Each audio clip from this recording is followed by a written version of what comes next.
to greet you. We have a toast that we prepared. So, hold on a minute, Debbie. Before we have this toast, Audrey, we want to thank, Brian and I want to thank you for marrying our father so that there were some actual people who could sing in that presentation. So thank you. All right, we're going to go paragraph by you start. Okay, so good evening. As Brian said, thank you so much for being with us tonight. There's, I don't know, flight delays, horrible weather, COVID, and yet you all managed to make it, and we are very grateful, and we know that our father is as well. So thank you and welcome. And I want you to know, despite our age, we now are taking after our children and reading from our phone. Except we lost it. All right, hold on a minute. If we can find it. Albert, Dad is the public speaker in the House, not us. How do you sum up 95 years in a couple of minutes? One way to measure a life is in how many lives one touches. And Brian and I, throughout our lives, have had the experience of having people come up to us on a regular basis and thank us because of what our father did for them, for their family member, for their friends, or basically for just anyone. It's really incredible how many lives he's touched. Another way to look at how a life is lived, Albert is forever young. How about deciding to write a book at the age of 93 about longevity with the latest in medical and other advances? So finally, our father is the most optimistic person that we know. Over the years, we have continued, you have remained positive no matter what life has thrown your way, and sometimes it hasn't been the happiest. As we have gotten older, we realize how difficult that is. As I'm taking your line so you can take mine. As we've gotten crankier and crankier, I'll speak for myself, you have stayed eternally optimistic. There is nothing that is too big a task to take on. There is no one that you can't help. You have continued to learn, continued to grow, and taught us so many of life's lessons. We'll do this one together. Dad, we are so grateful that we could be with you tonight to celebrate number 95 and share this wonderful day with you. So if everybody could please raise your glass or tip your hat to a very happy 95th birthday and many more. L'chaim. That's it. Okay. Now, Albert is going to talk to us tonight, but he's going to talk to us in two ways. Excuse me. Ready? Go.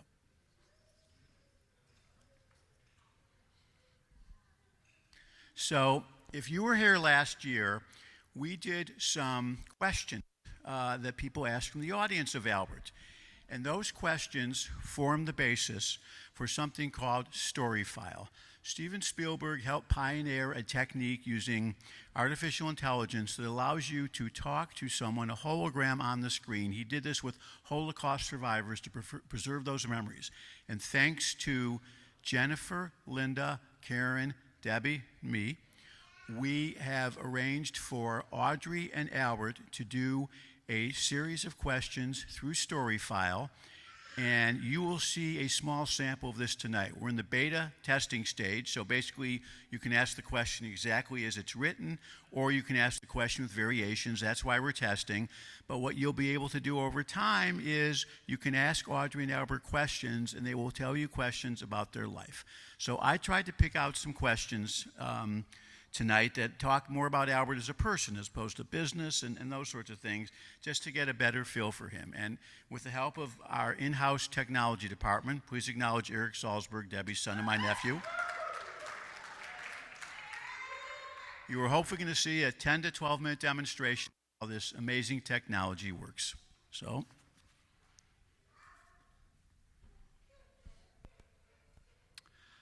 tell us a favorite story about your sister from childhood. Well, among my favorite stories were the fact that she always would beat me up when I was young. And I finally got to the point where one day I could beat her up. And I had her almost pinned, and she got up and she ran to her bedroom and said, "Safety." I said, "What do you mean safety?" She said, "Well, if you can get to your room when you're being beat up, nobody can touch you." So I said, "Well, why didn't you tell me that?" She said, "You never asked me." Another story about my sister Ruth, while we were building Tower City, she came to me and said, "We have to make sure we have people of color that have stores." And she undertook a program to make sure that we trained people that could have stories. And the other thing about Ruth was she always reminded me about things I might forget. So if we were talking about people, she would always say to me, "Remember who our parents were. Remember what we were given. Remember how we were taught." And the final thing that I remember about my sister Ruth was when she had the opportunity to become a congresswoman by throwing somebody under the bus. She wanted no part of it. She was world-class dignity and love.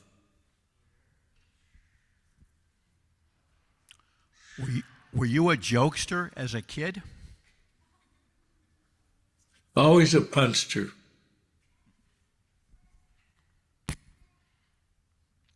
How many languages do you speak? Well, some would tell you none, including English. The fact is that I was dyslexic. As a consequence, I went to Hebrew schools, I went to yeshiva, and I never could read Hebrew. And I couldn't understand why. I could look at the words, I couldn't say them. In the 9th grade, I had to take a language because it was thought if you want to go to college, you had to have a language. And I started Latin. And my Latin teacher was Lotta B. Liebman. And the first report card came out with a failing grade. And I would sit there going, weenie, wanky, winky, whatever it was. I couldn't get it. I'm in the 9th grade. It's time to graduate.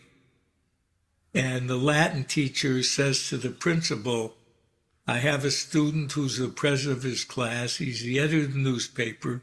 He's our best basketball player, and he's going to repeat it." And the principal, Albert Harvey, said, "What do you mean he's going to repeat it? He's the best kid we have." She said, "I can't pass him." So he called my mother up and said to my mother, "Your son is going to complete Latin another year from now, and he won't go to high school." And my mother, who was very forceful, said, "Well, I would like to sit down with the Latin teacher." So she, the principal, and I and the Latin teacher sat down and we had a conversation.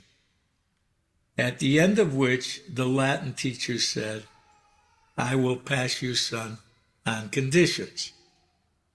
And my mother said, "Well, what are the conditions?" She said, "Number one, you will have to admit to me that out of your womb came the future public enemy number one." And my mother didn't flinch and said, "I agree." And number two, it has to go on his report card that he can never take Latin again. And she said, "I agree." So on my report card in the 9th grade, it says, "Can never take Latin again." When the Latin teacher said, the principal said to Mrs. Ratner, "Why would you agree to that?" And she said, "Because it's not about me, it's about my son. My son should go to high school. He shouldn't be here again." And if that's what it took to get there, that's fine with me. So now I'm in high school. I'm the outstanding graduate. I'm the captain of the basketball team. I'm the editor of the newspaper. And I have to take a language, and I take Spanish. The Spanish teacher was kinder. She said to me, "You're a good kid, but you don't have a tongue that speaks a language. And I'm going to pass you, but you have to promise me you will never take Spanish again." So fortunately, when the war ended, they had a whole bunch of kids that had come from farms that had never taken foreign languages. So they made a rule that you could go to college without a foreign language. Otherwise, I wouldn't have a college diploma yet, because I just have not been able to speak any foreign language. And being married to Audrey, who's a former school teacher, she says, "It isn't I, it's we. We is a participle." Look, if I could understand that, I could have passed Latin. I don't understand it. I don't understand. And yet I was the editor of my paper. But so because of being dyslexic, which I didn't discover till I was in my 70s, now I understand better why I couldn't do it. And I tried. I just couldn't do it.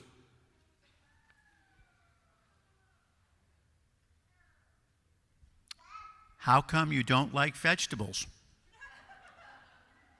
Oh, I don't like vegetables because they don't taste good. Did you try and kiss a girl as a young man? I'm not sure I knew what kissing a girl meant. I knew what kissing a mother was and kissing a Zadie.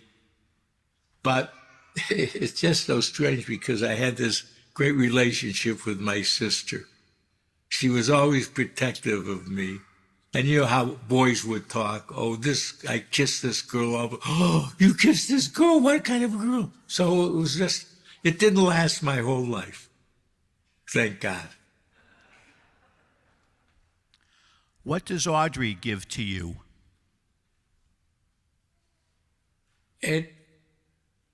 Everything.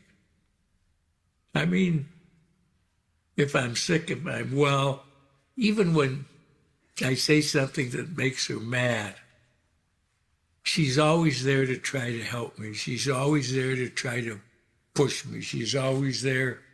Today, she never says you can do better. She's always in awe in what I do, even though it could be awful. But she's my best friend and she's my companion.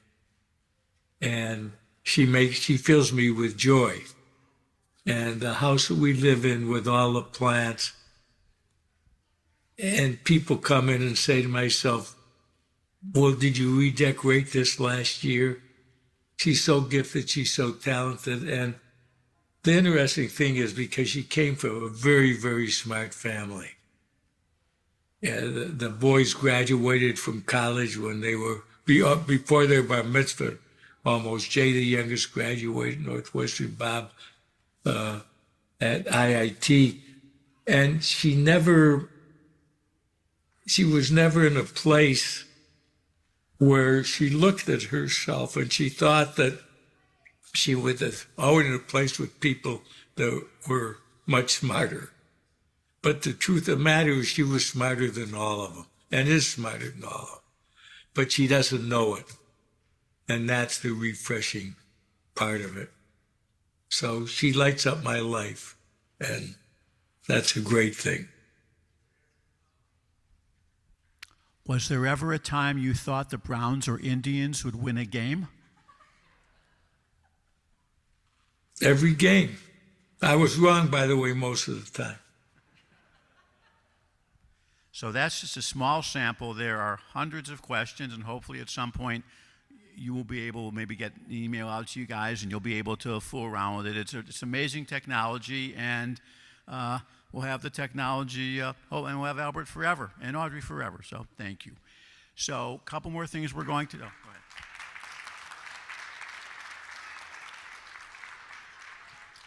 couple more things we're going to do. When the evening is over, which hopefully won't be for a while, there is a candy station out there. You'll have a bag, and you can fill your bag with candy. And we've made a donation, instead of a gift, a thank you donation in honor of Albert to the Ukraine-Ethiopia Emergency Rescue Fund of the Jewish Federation of Cleveland.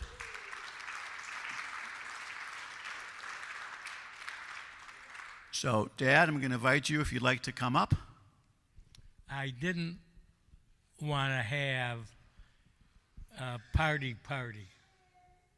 I wanted to try to do what had happened to me during my whole lifetime, which was be somewhere, Florida, wherever it was, and celebrate with my family. And the people we invited here were our family that were here and some friends who lived here, but we didn't invite large swaths of our family who were going to other places, and we didn't want to inconvenience anybody to have to be there. So I appreciate the fact that you're all here. Last night was the last night of Hanukkah, and Michael Salzberg, when he made the comments, was talking about the fact that in every family you have a shamus that stands above the families, and he claimed that were Audrey and I. And I grew up in a family from my grandmother on in which we were taught. We were the people who stood on the shoulders of the giants. But we were never the giants. The giants were all the people who came before us. And when I looked at the people that came before us last night when I went to bed, I started to think about from the time I was born and all the people in my family, my grandfather, my mom, my dad, my sister, my aunts, my uncles, my cousin, that paid so much attention to me, that wanted to make sure I was doing the right thing. And it had an effect in what happened to me. I was raised by a father who said, if you remember where you came from, you'd always know where you're going. And a mother who said two things. There's no limit to what you can get done if you don't care who gets credit. And the other thing she taught Ruth and I were the fact that we all lead three different lives. We lead a family life, we lead a community life, and a business life. And we would play a game when we were little kids. And my mother would say, what life do you lead? What's the life that's more important? And would mess around. But at the end of the day, what my mother explained to me and Ruthie was nothing is ever more important than family. No matter what happens, nothing is more important than family. If you're in a family and somebody's sick or there's a problem, the whole family suffers from that. The next thing is the community. Mom, why the community? We have to make a living. She said, because if you have a good community and you have a good family, you'll have a great business. And that's something that we were always taught. So I thought that I would be brief. And we wrote this book. We have, I think it's now 27 doctors trying to discover my brief gene. And they haven't found it yet. It doesn't exist. But I thought I'd just tell you a couple very unusual things that happened, partly because it's the history of the Jewish people. Because myself, Beverly, Audrey, Shelley Gurin lived during a period of time in which no one else ever lived. And that is, we had a country. And it came about in a miraculous way. When I was like 8 years old, I would go to my Bobby's house, and I was clearly her favorite person. I can prove that. She gave me more schmaltz and corned beef and 18 stents than everybody else put together. She loved me dearly. And in the pantry, off the pantry, was a little room, and in the room was what I like most, the salami hanging from the wall. And underneath the salami hanging from the wall, what do you find? You find 3 pushkas. A pushka is a charity box. And my Bubby, who could talk, he couldn't hear very well, but she could hear myself and the lady that took care of my grandmother. And I say, Bobby, was ist das box? What is that box? She said, oh, das, my son, is for the hospital, for Mount Sinai Hospital. It's where I can go and get kosher food when I'm sick. And when you become a doctor, that's the only place you can practice. And that I could understand because I had been sick when I was a kid, and we only had one hospital we go to, and every doctor we had was Jewish. So that was an easy one for me to understand. The second one that she pointed to was an orange box, and that was for the Alta Old Home, the old home for older people. And Bubby, was ist das? What's that for? That's for where people go when they get older. But you would never send me there. You would take me into your home. I could understand that. And the third one was a blue and white box. And I knew what a blue and white box was because we would buy trees, a penny for a leaf on a tree. And it went to buy land in Palestine so that we could have a homeland. And she said, oh, das is for Palestine. And I say, what's a Palestine? We haven't had a Palestine. Bobby, wie viel Jahr? How many years we never had a Palestine? And my grandmother said, 2000 Jahr. 2,000 years. And I looked at my grandmother, I said, Grandmother, that's a yar, it's a story. How can you believe that after 2,000 years we have no homeland and we got a homeland? So what happened was our generation has been the privileged generation to see that homeland. And because of the time that I lived and your parents lived, I'm going to tell you what happened to me from high school till when I got out of the Army, because it's the story of my life.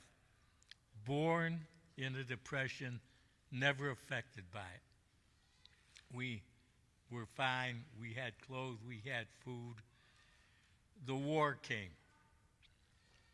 When I was very young, we had 3 deaths. My Uncle Charlie, who built the Clevelander Hotel in 1938, and my sister and I came down for the opening of the Clevelander Hotel. My Uncle Charlie married Matilda Ratner, who was my mother's sister, and Matilda's sister was my mother, Lillian. He died in 1940. And right before my bar mitzvah, both my grandmother and grandfather passed away. That was a very, very sad time for me because they were very special people in my life. But it had an effect on me, and I didn't think I was going to live a long time because I couldn't make out what was happening. It didn't really make sense to me. And the war goes on. The kids would go to my grandmother's every Saturday night, and we had a driver that would drive us home, Paul Rosenblum. He was drafted and he was killed in the earliest part of the war. So I'm off in high school. One of the things that happened to me that is hard to believe, but my father called me one day and said, I'm going to Washington with 10 men, and I'm going to take you to Washington. We're going to see Henry Morgenthau, the Secretary of the Treasury. And we got on a train. We went to Washington, D.C., and we sat down. They used to call him Henry the Morgue. He was a very pessimistic guy. But he said to us, we now know that Jews are being slaughtered. And whether or not we can do something about it and are not, or cannot do anything about it and can't, there's not much we're going to do about it. So I encourage you to go back to our communities to try to see how you can help. And at that time, the Jewish community didn't have the kind of money we had, didn't have the kind of power we had, and we couldn't help. When the war ended and the people started coming out of the camp, I graduated mid-year in 1946. When I graduated mid-year in 46, the war ended in 45, and I was going to enlist in the Army because I felt I should be in the Army if everybody, all my older cousins were there. So I said to my mom, I'm going to enlist in the Army. And my mother said, no, you're not. Well, what am I going to do? She was my advisor. My mother says, you're going to tell your father you're going to enlist in the Army, and we'll see how sick he gets. So I went to my father and told him I was enlisting in the Army, and he said, I can't understand it. Why would you enlist in the Army? There's no war. You don't need a gun. You don't ever have to know what a gun is. I understand what a gun is. So he was in bed for about 3 weeks. My mother called me up one day and said, he's going to be fine. If you want to enlist in the Army, you can enlist in the Army. But what had happened, I'd gotten a basketball scholarship to go to Western Reserve University. So I went to Western Reserve University for a semester, enlisted in the Army, and I was in the Army for a period of 18 months. I got out of the Army in March. The month I got out of the Army, the last official duty I had, I played basketball. I was no war hero. I just shot baskets. There's nothing else to shoot. And about a week before I was discharged, the major for my battalion said, Harry Truman has decided he is going to take the Army and desegregate it. And he's going to do it with one stroke. And we want you to go back to the battalion you came here with and explain it to them. It's an easy job. They tell you what you have to say. Just say it, and you'll never get in any trouble. So 6 o'clock in the morning, I go to the theater, 400 white guys, all my good friends. And I'm reading about what Truman wants to do, and it starts out explaining that there's no such thing as colored blood. Blood, certain types, we all have the same blood. And I'm talking, one of my guys put my hand up, he said, I had a blood transfusion at the Battle of the Bulge. Can I have nigger blood in me? I said, no, there's no blood called nigger blood.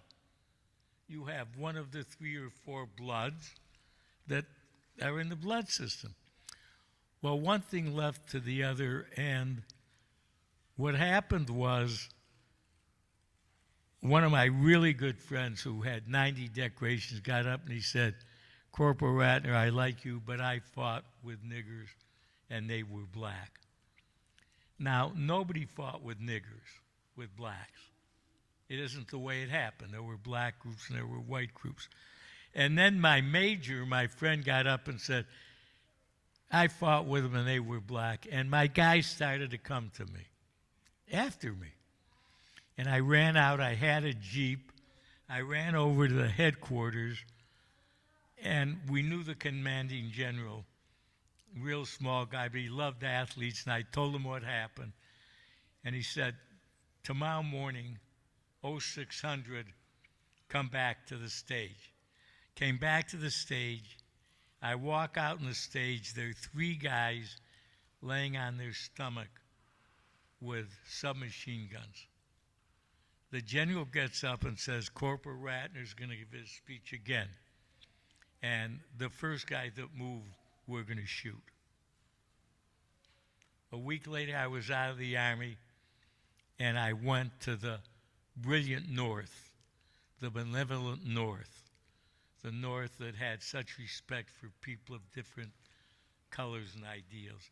And I found it almost as tough living in the North as I did the South, because the prejudice was always below grade.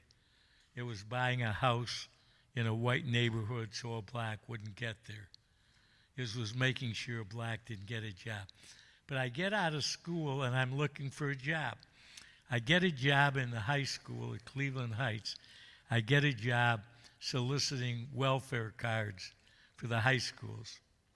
And the first meeting I go to, I'm sitting in a meeting. There's a girl sitting in a white sweater, and she's knitting. And I start talking, and when I'm talking, she doesn't stop knitting. And I keep talking, and she keeps knitting. In the middle of it, I stop and say, you and the white, you haven't heard a word I said. She never looked up, kept knitting, and said every word I said. That was Faye. And that was how I met Faye. And what happened in that year, I spent a lot of time with the survivors, the people who survived the Holocaust, visiting different cities. Could never find out how they survived it, how they could do what they've done. So I've been very lucky. I've been blessed. I had lunch with our 5 kids today. And I told them I'm the luckiest guy that ever lived with our kids and with our grandkids. But what's interesting, when we started to write the book on longevity, we didn't know it was going to deal with medicine.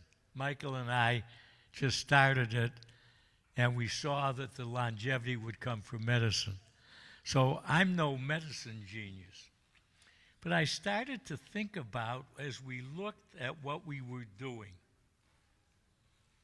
what were the 2 most important things that keep people alive? And the 2 most important things that keep people alive are passion and posse.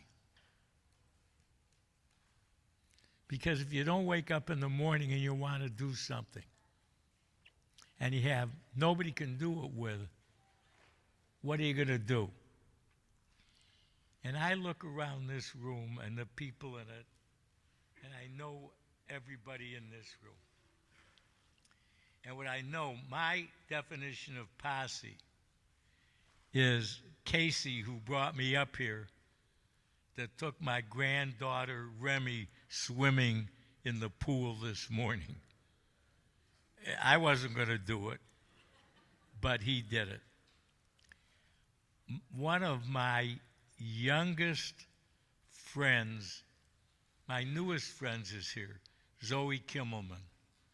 And I met her a year ago or 2 years ago. And I met her with Michael Roizen. And Michael Roizen is one of the people I met when I was 85 years old. So I've only known him for such a short time. So I want to close. I don't want to close. And the reason I don't want to close is because the hopes that all of us were parents, and all of you who are parents, that our kids and our grandkids will never close the discussion. We'll always talk about these things, which will always talk about what matters, because that is what life is all about. When I was very young, I thought, when you passed away, who would be there? And I finally felt if you had one person that missed you. When Faye was in her automobile accident, I was out of the city. And I came back from Los Angeles. And a brilliant doctor who was going to do heart transplants at Stanford came up to me and said, "It's very bad, she's not going to make it." And I said to him, "Don't tell me whether she's going to make it or not. She'll determine whether he makes it." And at the end, when Faye passed away, he wrote me a letter and said, "I never realized how important one individual person was when so many people came up to be with your wife." That's all life is about. Life is just about loving another. Uncle Charlie Ratner had a slogan over my Uncle Harry's store: "A friend is some to you who knows everything about you and loves you just the same." So here's my wish. My wish is you get to know each other better. That you get to know every darn thing that's wrong with them. And they get to know everything wrong with you. Because for my money, you're wonderful people. You've enabled me, together with my parents, my relatives, to lead a wonderful life. You can't ask for any more than I've had. So I'm glad you came. I hope you live longer lives, because have a real belief that longevity is the key to happiness and joy.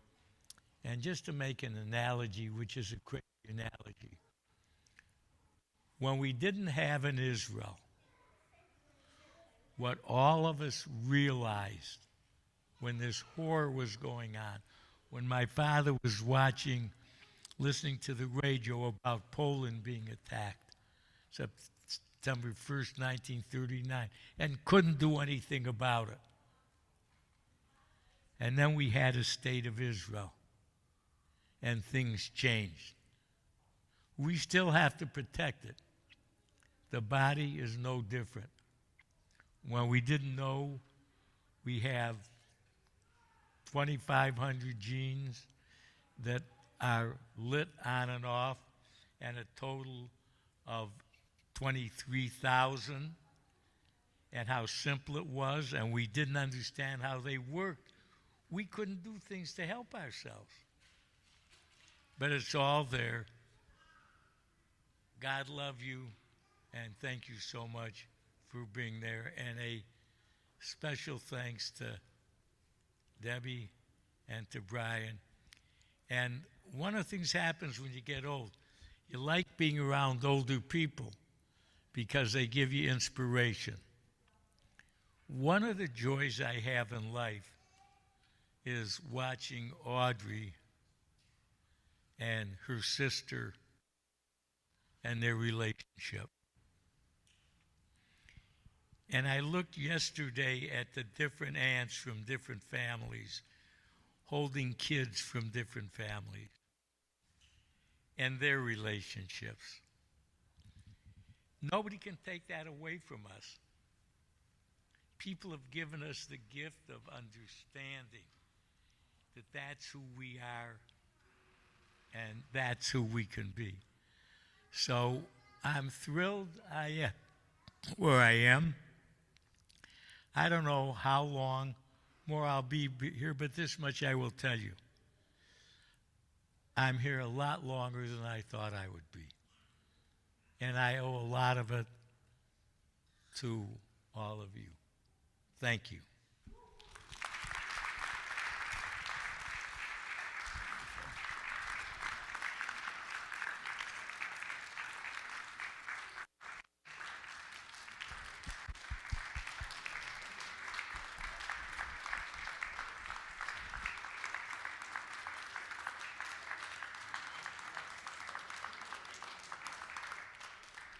Dad, thank you very much. Now we're going to invite you, and can we have all the grandchildren and great-grandchildren please come up here? We have some candles to blow out.